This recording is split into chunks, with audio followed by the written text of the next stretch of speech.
¿Quién no escuchó alguna vez, quizá de chico, eso de que viene el hombre del saco? Una figura, bueno, súper común en muchos países de habla hispana, ¿no?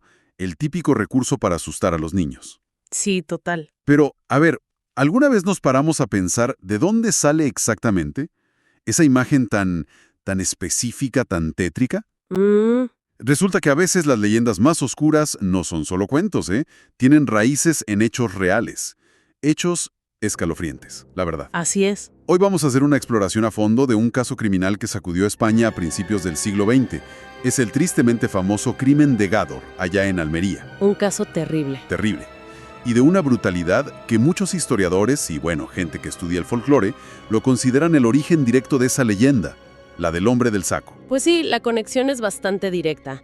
Esa es la misión hoy, desentrañar los detalles de este crimen que es atroz. Explorar el caldo de cultivo social, ¿no? La pobreza, la superstición Fundamental. y las motivaciones, si se puede decir así, de los involucrados. Queremos entender cómo algo tan espantoso pudo, bueno, convertirse en una leyenda que dura hasta hoy. Más de un siglo después, vamos a desglosar esta historia. Perfecto. Y para entender la magnitud, hay que ir a esa Almería de 1910, una provincia hundida en una crisis muy profunda. No solo económica, también social. Ujú. Era una tierra de contrastes brutales, pobreza extrema para la mayoría y una desigualdad tremenda. Reflejaba eso de las dos Españas, una élite de terratenientes, comerciantes ricos y una masa enorme de campesinos, jornaleros, viviendo en la miseria. Y esa miseria se notaba en todo, ¿no? Me imagino. La economía dependía de una agricultura súper precaria. Exacto. Y encima, conflictos constantes por el agua, por los pastos. Recursos básicos. Claro. La tensión social era, bueno, palpable. Las fuentes mencionan hasta motines por el precio del pan. Hubo uno grave en Almería capital unos años antes, en 1892. Se respiraba desesperación. Uf. Un caldo de cultivo tenso, como decías. Exacto. Y en ese escenario de falta de todo y de desesperanza, la superstición, las creencias populares tenían un peso enorme. Claro. Hay que pensar en la medicina de la época. Era muy limitada. Enfermedades que hoy son tratables, como la tuberculosis, que le decían tisis, La tisis, sí. eran prácticamente una sentencia de muerte. Claro, me imagino que si la medicina oficial no daba respuestas, la gente se agarraba a un clavo ardiendo. Justo eso. La desesperación llevaba a muchos a buscar curanderos, sanadores, brujos y todo tipo de remedios populares. Algunos venían de tradiciones antiguas, otros eran pura charlatanería. Y como señalan varios análisis, esta mezcla de desesperación y falta de conocimiento científico creaba un terreno perfecto para creencias extremas y, bueno, como demuestra este caso, peligrosísimas. Y aquí es donde aparecen los protagonistas de esta tragedia. Primero está Francisco Ortega Rodríguez, al que llamaban el Moruno. Ajá. Un agricultor de unos 55 años, de Gádor, tenía tuberculosis ya muy avanzada, terminal, y estaba, según todos los testimonios, desesperado. Buscaba una cura como fuera. Es que era eso o morir. Ortega va primero a ver a una curandera local, Agustina Rodríguez González, una mujer ya mayor, de unos 66 años, con cierta fama por allí. Ujú. Ella intenta tratarlo, pero ve que el caso es muy grave, que no puede hacer nada, y lo manda a ver a otra persona. Y ahí entra en escena el personaje, quizá el más oscuro de todos, Francisco Leona Romero. Uf, Leona. Un hombre mayor también, entre 70 a 75 años. Era barbero en Gádor, pero también tenía fama de curandero. Las crónicas y los estudios lo pintan, bueno, como alguien turbio. Tenía antecedentes por estafa, otros delitos menores. Sí, no era la primera vez que tenía problemas con la ley. Y un dato clave que apuntan las fuentes. Parece que tenía cierta impunidad en el pueblo. Se habla de conexiones con el alcalde, con el juez municipal, un posible indicio del caciquismo de la época, ¿no? Exacto, ese sistema de poder local donde algunos mandaban mucho. Aunque hay que decir que sus parientes importantes, un sobrino alcalde, otro farmacéutico, se apuraron a decir que no tenían nada que ver con él cuando estalló todo. Claro, se desmarcaron rápido. Lógico. Entonces, Leona, viendo la desesperación de Ortega, Le propone una cura, que pone los pelos de punta. A ver, Cambio de una fortuna, 3.000 reales, que Ortega consiguió vendiendo tierras a toda prisa. El supuesto remedio era doble. Primero, beber la sangre caliente de un niño sano recién sacada. ay Dios. Y segundo, aplicarse las mantecas del niño, o sea, la grasa corporal, sobre todo de la barriga, también calientes como una cataplasma en el pecho para la tisis. Es que es difícil esta de procesar. Beber sangre, usar grasa humana. Pero lo más fuerte es que Ortega aceptó. Sí, su desesperación era tal. Las crónicas recogen una frase que se le atribuye: mi salud antes que Dios. Tremendo. Eso lo dice todo. Revela hasta dónde estaba dispuesto a llegar. Y aquí fíjate, la historia conecta con miedos muy antiguos, con el folclore más negro. ¿Cómo? Lo que Leona propuso no era, digamos, una idea totalmente loca y nueva. Resonaba con leyendas que ya existían en España y en otros sitios de Europa. Las de los sacamantecas o mantequeros. Ah, claro, los sacamantecas. Figuras siniestras que supuestamente secuestraban niños, o a veces adultos, para sacarles la grasa, la manteca y la sangre, para usos mágicos, curativos o hasta industriales, se decía. Qué turbio. Entonces, Leona no solo inventó un crimen horrible, sino que lo vistió con los elementos de una pesadilla colectiva que ya existía.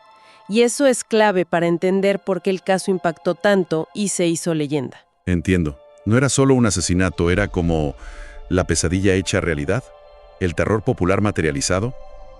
Una vez que Ortega aceptó, ¿cómo lo organizaron? Bueno, Leona y la curandera Agustina se pusieron manos a la obra. Necesitaban ayuda para conseguir a la víctima, claro. Lógico.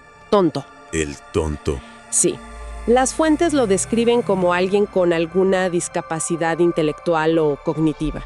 Quizá por eso era más fácil de manipular. Y parece que también participó otro hijo de Agustina, José Hernández. ¿Y cómo convencieron a Julio, a el tonto?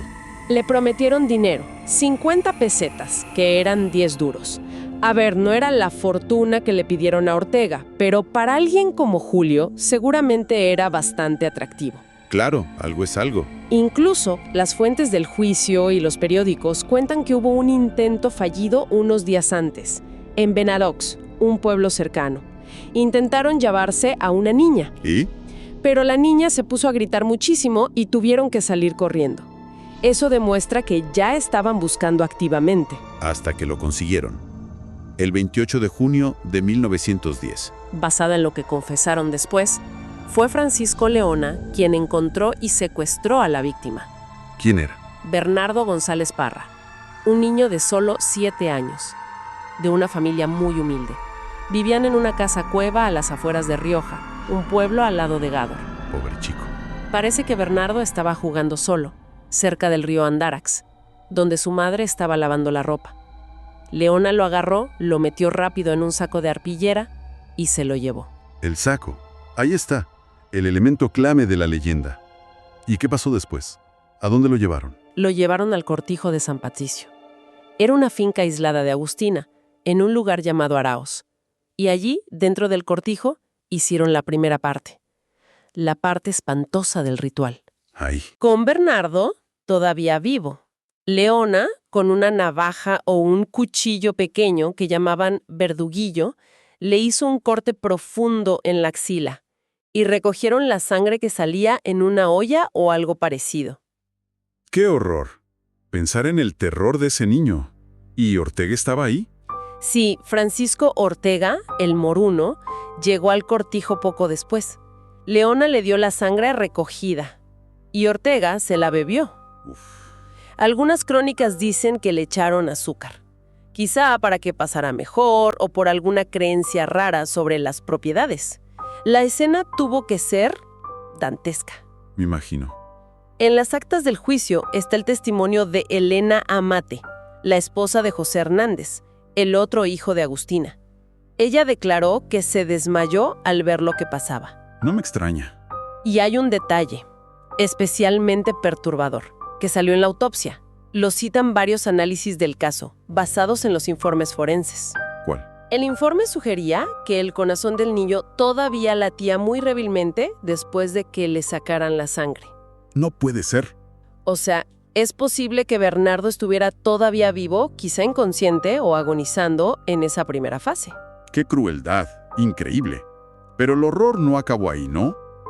No. Después de sacar la sangre, movieron el cuerpo de Bernardo, vivo o moribundo, no se sabe seguro, a un sitio más apartado, el Barranco del Pilar, que también le dicen las Posicas, ya en el término de Benagadux. ¿Y allí? Allí, Leona terminó el asesinato. Le aplastó el cráneo con una piedra grande. Ay, Dios mío. Y las mantecas para la cataplasma. Una vez muerto Bernardo, Leona hizo la mutilación post-morte. Le abrió la barriga y sacó la grasa de esa zona y el epiplón, que es como una tela de grasa que cubre parte del estómago y los intestinos. Mira. Con esa grasa humana, Leona preparó una especie de ungüento cataplasma caliente. Y se la puso a Ortega. Sí. Fueron a casa de Ortega y allí Leona le aplicó la cataplasma en el pecho. Le dijo que se acostara y se tapara bien, para que el remedio hiciera efecto por la noche. Madre mía. Mientras tanto, los otros, principalmente Leona y Julio el Tonto, escondieron el cadáver mutilado de Bernardo en una grieta del barranco. Lo taparon con matorrales, hierbas secas, piedras, para que no lo encontraran. Una secuencia brutal. Planificada, ejecutada con una frialdad que asusta. Pero algo así era difícil que quedara oculto mucho tiempo, ¿no? Efectivamente. El horror salió a la luz muy rápido. Y la clave fue, irónicamente, uno de ellos, Julio Hernández, el Tonto. Él fue quien habló. Al día siguiente del crimen, el 29 de junio, Julio va al cuartel de la Guardia Civil de Gádor. Primero dijo que había encontrado el cuerpo de casualidad, cazando perdices por el barranco. Una excusa. Claro, pero enseguida cambió la versión y confesó. Contó su participación y la de los demás. Las fuentes dicen que la motivación fue muy clara: venganza. ¡Venganza! Parece que Leona y su propia madre, Agustina, no le pagaron las 50 pesetas que le habían prometido por ayudar. No puede ser. Se sintió engañado y decidió delatarlos a todos. Una traición. Por dinero. Dentro de ese pacto macabro. ¿Y la Guardia Civil? Actuó muy rápido. Fueron al Barranco del Pilar con Julio, que les indicó dónde estaba, y encontraron el cuerpo de Bernardo, horriblemente mutilado. Uf. Las sospechas cayeron enseguida sobre Francisco Leona. Ya tenía mala fama en Gádor, antecedentes. Empezaron las detenciones. Cayó Leona, el propio Julio, su hermano José Hernández, la curandera Agustina. ¿Y el marido de Agustina? También lo detuvieron, Pedro Hernández, pero a él luego lo absolvieron. Parece que no tuvo implicación directa. Y también detuvieron a Francisco Ortega el Moruno y a su esposa Antonia López, que también fue absuelta. Y a Elena Mate, la esposa de José, que también quedó libre. Imagino el revuelo en el pueblo. En toda Almería. Fue tremendo. En los interrogatorios, los detenidos empezaron a confesar, pero también a echarse la culpa unos a otros, claro. La ley del sálvese quien pueda. Exacto. La noticia del crimen y los detalles macabros corrieron como la pólvora. Primero en Almería, luego en toda España. La indignación de la gente fue enorme. Las crónicas cuentan que la Guardia Civil tuvo que proteger a los detenidos porque la multitud quería lincharlos a las puertas del juzgado y de la cárcel. Terrible. Y mencionaste antes lo de Leona y el caciquismo. ¿Eso influyó en la investigación? Es un punto interesante, que las fuentes tratan con cuidado. Señalan esas conexiones de Leona, sí. Pero también dicen que, en cuanto se supo lo del crimen, sus parientes importantes, el sobrino alcalde, el otro farmacéutico, se apresuraron a condenar todo y a decir que no tenían nada que ver. ¿Se lavaron las manos? Parece que la brutalidad fue tal que ni las redes de poder local pudieron o quisieron protegerlo. Pero bueno, la sombra de esa influencia siempre quedó ahí. Se comentaba si Leona habría hecho otras cosas antes, amparado por sus contactos. El caso, siendo tan escabroso, tuvo que traer muchísima atención de los medios. Muchísima. Se convirtió en un fenómeno mediático, nacional e internacional. El juicio fue con jurado popular, en la Audiencia Provincial de Almería, en otoño de 1911. Y lo siguieron periodistas de los periódicos más importantes. Me imagino. Hay detalles curiosos que muestran el morbo que despertó. Cuentan que hasta una actriz famosa de Almería consiguió permiso para entrar a la cárcel a hablar con los presos. No me digas. Sí. Y un dato inquietante que recogen investigaciones más recientes, parece que los registros originales de la sentencia de la audiencia de Almería han desaparecido de los archivos. ¿En serio? ¿Desaparecidos? Eso le añade más misterio todavía. ¿Y cuáles fueron las sentencias al final? Pues el jurado los declaró culpables y el tribunal dictó sentencias muy duras. 4 de ellos fueron condenados a muerte por garrote vil: Francisco Leona, la curandera Agustina, su hijo Julio el Tonto y el enfermo Francisco Ortega el Moruno. 4 penas de muerte. Sí. El otro hijo, José Hernández, recibió 17 años y 4 meses de cárcel. Y como dijimos, el marido de Agustina, la esposa de Ortega y la esposa de José fueron absueltos. Y se ejecutaron esas 4 penas de muerte. Aquí la historia da algunos giros. Francisco Leona, el que consideraban el cerebro de todo, no llegó al garrote vil. Ah, no. Murió en la cárcel de Almería en febrero de 1911. Pocos meses después del juicio, antes de que la sentencia fuera firme. Las circunstancias no están muy claras. ¿Qué se dice? Algunas fuentes de la época hablaron de posible envenenamiento por otros presos, quizá para que no hablara más. Otras fuentes oficiales dijeron que fue una gastroenteritis. El caso es que murió en prisión. Vaya. ¿Y los otros 3 condenados a muerte? Agustina Rodríguez y Francisco Ortega sí fueron ejecutados. Les confirmaron las sentencias y los ejecutaron con garrote vil en el patio de la prisión de Almería, en septiembre de 1913. Las crónicas hasta cuentan que vino el verdugo oficial desde Madrid, un tal Aureo Fernández. ¡Qué fuerte! ¿Y Julio el Tonto? El caso de Julio fue distinto. Su defensa alegó su estado mental. Las fuentes hablan de demencia, imbecilidad, enajenación mental. Gracias a eso, y quizá por presión popular o por humanidad, el rey Alfonso XIII le conmutó la pena de muerte por cadena perpetua. Se salvó del garrote. Sí, pasó muchos años en la cárcel y, curiosamente, salió con una amnistía general en 1927.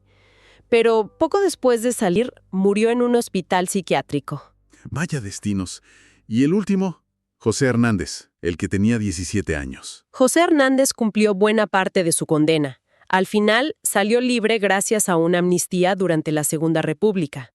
Y es después de todo esto, el crimen, la investigación, el juicio, las ejecuciones, que la historia ya se queda grabada como leyenda. Exactamente.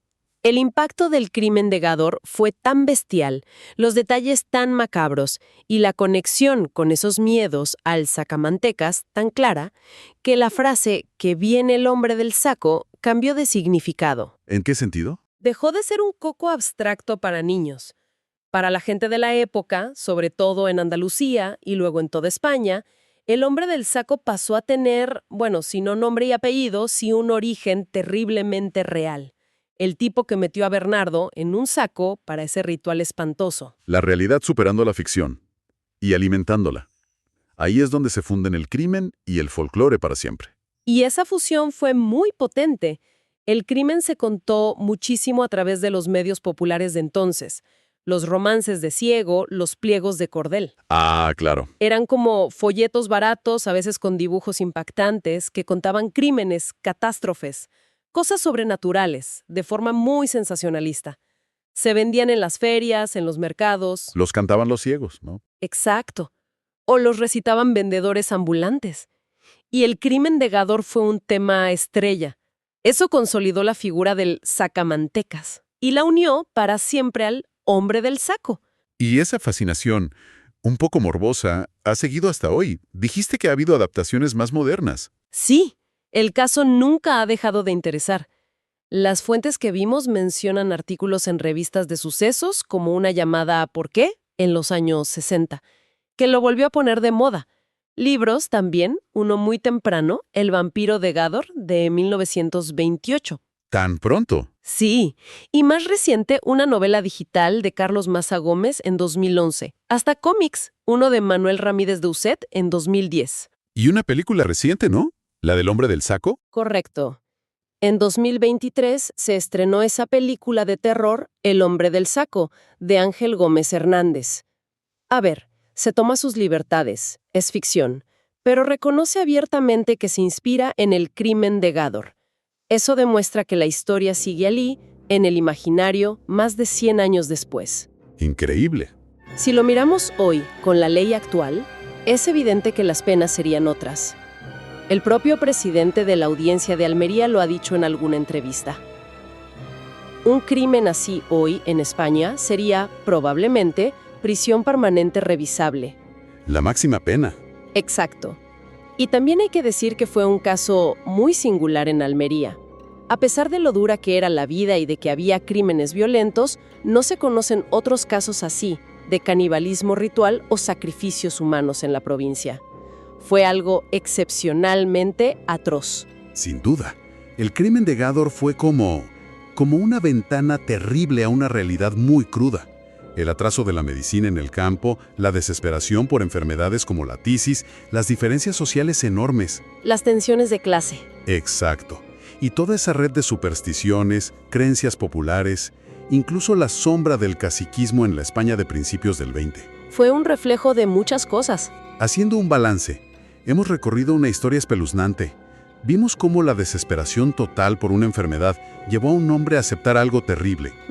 Cómo la superstición y la ignorancia, manipuladas por gente sin escrúpulos que jugaban con miedos antiguos, acabaron en una brutalidad inimaginable contra un niño inocente. Pobre Bernardo. Y cómo ese horror concreto se grabó a fuego en la memoria de la gente, dándole forma y nombre a una de las figuras más universales del miedo infantil, el hombre del saco. Con los límites de lo humano, nos hace pensar en cómo circunstancias extremas, la pobreza, la enfermedad sin cura, la falta de educación, creencias muy arraigadas, pueden crear un ambiente donde pasen cosas que consideramos inhumanas.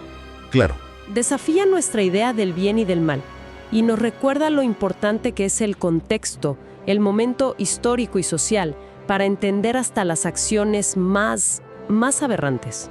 Y para cerrar nuestra exploración de hoy, dejamos una pregunta en el aire, una idea para seguir pensando. Más allá de lo terrible y único que fue el crimen de Gádor, ¿qué nos dice la propia creación y sobre todo la persistencia increíble de figuras como el hombre del saco o el sacamantecas? ¿Qué nos dice sobre los miedos colectivos más profundos de una sociedad? Buena pregunta. No solo los miedos del pasado, quizá también los de ahora. ¿De qué manera seguimos procesando y recordando el horror, lo que no entendemos, a través de estas leyendas que, como vimos hoy, a veces tienen una base aterradoramente real?